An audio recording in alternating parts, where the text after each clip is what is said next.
साहूकार था। उसके 7 बेटे थे और एक बेटी थी। वह 7 भाइयों की प्यारी बहन थी। एक साथ ही बैठकर वह खाना खाते थे। एक दिन कार्तिक की चौथ आई तो उसकी बहन ने करवा चौथ का व्रत रखा। सारे भाई भोजन करने आए और अपनी बहन से बोले, आ बहन तू भी खाना खा ले। उनकी माँ बोली, आज ये खाना नहीं खाएगी, इसका करवा चौथ का व्रत है, जब चांद निकलेगा तभी यह खाना खाएगी। तो उसके भाइयों ने छल कपट से जंगल में आग जलाकर छलनी में से चांद दिखा दिया। तो वह अपनी भाभीयों से बोली, चला भाभी चांद निकल आया है, अर्घ दे दो। तो उसकी भाभियां बोली, ये तो तेरा चांद निकला है, हमारा तो रात को निकलेगा। ये सुनकर भाइयों के कहने से उसने चांद को अर्घ दे दिया और खाना खाने बैठ गई।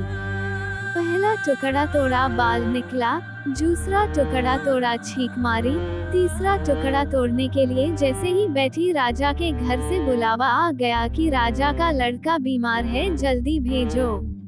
माँ ने लड़की के पहनने के लिए 3 बार संदूक खोला, तीनों बार सफेद रंग की ही साड़ी निकली और माँ ने लकड़ी के पल्ले में एक सोने का सिक्का डाल दिया और बोली, रास्ते में जो भी मिले पैर पड़ती जायो, जो तुझे सुहाग की आशीष दे उसे सोने का सिक्का दे देना और पल्ले को गांठ लगा लेना। अब उसे रास्ते में जो कोई भी मिला सबके पैर पड़ी, पर किसी ने भी सुहाग का आशीष नहीं दी।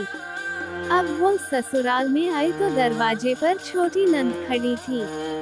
वो उसके पैर पड़ी तो नंद बोली, सीली हो, सपूती हो, 7 बेटों की माँ हो, मेरे भाई का सुख देख। अब उसने सोने का सिक्का नंद को देकर पल्ले में गांठ मार ली।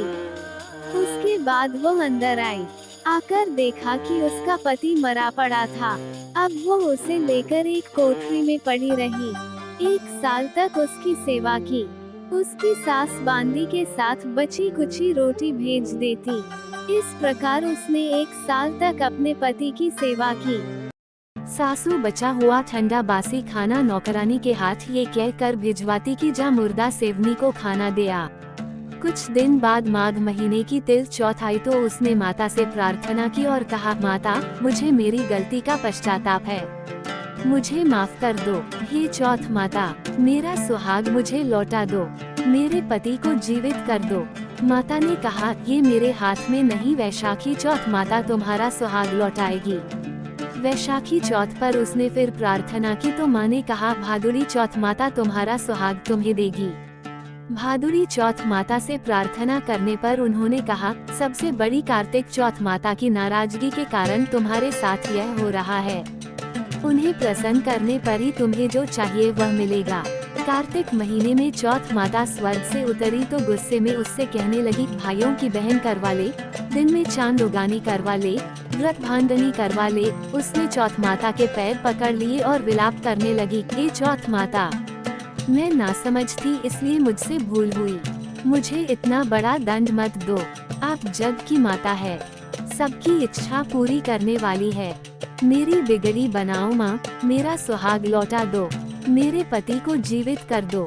माता ने खुश होकर उसे अमर सुहाग का आशीर्वाद दे दिया। उसका पति उठा और बोला, मुझे तो बहुत नींद आई।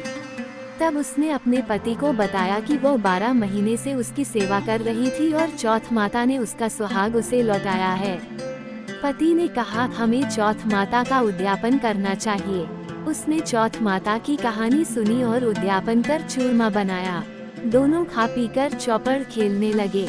नौकरानी खाना लेकर आई तो ये देखकर तुरंत जाकर उसकी सासू को बताया।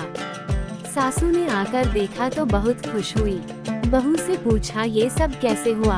बहू ने सास के पैर छुए और बताया कि ये चौथ माता का आशीर्वाद है। सभी लोग चौथ माता की कृपा देखकर बहुत खुश हुए। सभी स्त्रियों ने पति की दीर्घायु के लिए चौथ माता का व्रत करने का निश्चय किया। हे चौथ माता, जैसा साहूकार की बेटी का सुहाग अमर किया वैसा सभी का करना। कहने सुनने वालों को, हुंकारा भरने वाल को सभी को अमर सुहाग देना।